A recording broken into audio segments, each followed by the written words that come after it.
नमस्कार मंडळी, कसे आहात सगळे। मी जया हरणे, जयास किचन मराठीमध्ये तुमचे पुन्हा एकदा खूप खूप मनापासून स्वागत करते। आज आपण पाहणार आहोत एक लहान मुलांच्या टिफिनवर देण्यासाठी झटपट तयार होणारी रेसिपी। चला तर मग पाहूयात या रेसिपी करता आपल्याला काय काय साहित्य लागणार आहे ते। मी इथे घेतलेले आहेत 2 मोठ्या आकाराचे बटाटे। त्यांना स्वच्छ धुवून त्याची साल काढून त्यांचे बोटाच्या जाडीच्या आकाराचे ज्याप्रमाणे अगदी फिंगर फ्राईसाठी लागतात तसेच काप आपण इथे करून घेत आहोत। शिवाय स्क्रीनवर सुद्धा तुम्ही पाहू शकता। आता हे काप आपले इथे करून झालेले आहेत। आता मी इथे ॲड करत आहे चवीपुरते मीठ।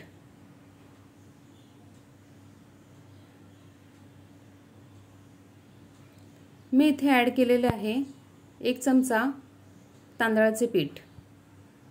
तुम्ही याऐवजी कॉर्नफ्लॉवर सुद्धा वापरू शकता किंवा बारीक किंवा जाड रवा सुद्धा वापरू शकता। आता हे छान मिक्स करून घेऊयात।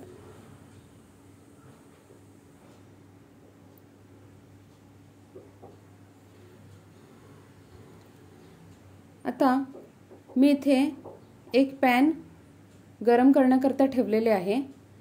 आता मी इथे फक्त 1 चमचा तेल वापरलेले आहे।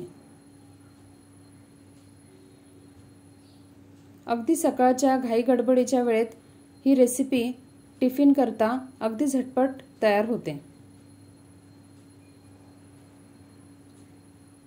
आता हे बटाट्याचे काप आपण छान परतवून घेणार आहोत।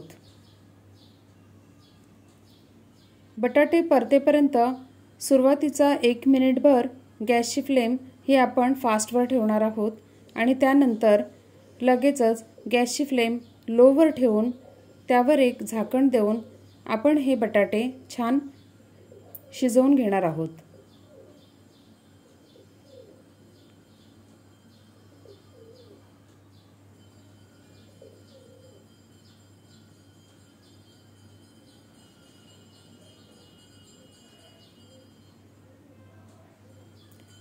आता 2 मिनिटे झालेली आहेत। झाकण उघडून एकदा आपण सर्व बटाटे पुन्हा एकदा मिक्स करून घेऊयात, ज्यामुळे हे सर्व बटाटे एकसारखे शिजले जातील।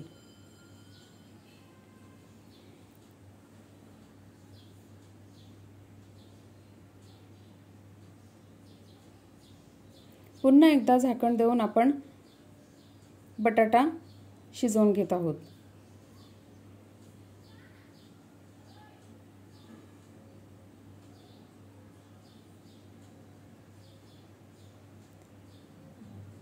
आता हा बटाटा छान शिजलेला आहे। या स्टेजला आपण गॅसची फ्लेम ऑफ केलेली आहे।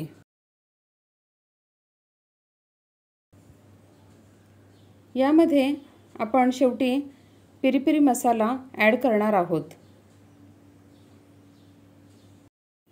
आता हे काप मी एका दुसऱ्या प्लेटमध्ये काढून घेतलेले आहेत आणि आता हे थोडेसे थंड झाल्यानंतर यावर आपण पेरी पेरी मसाला स्प्रिंकल करत आहोत।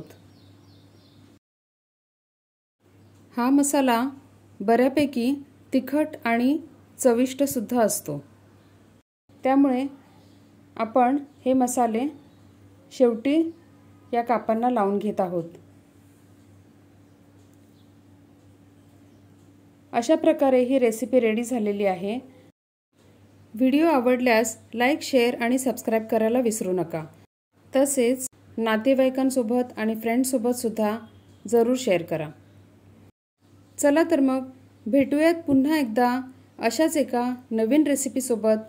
तोपर्यंत धन्यवाद आणि हो, व्हिडिओ शेवटपर्यंत पाहिल्याबद्दल खूप खूप आभार।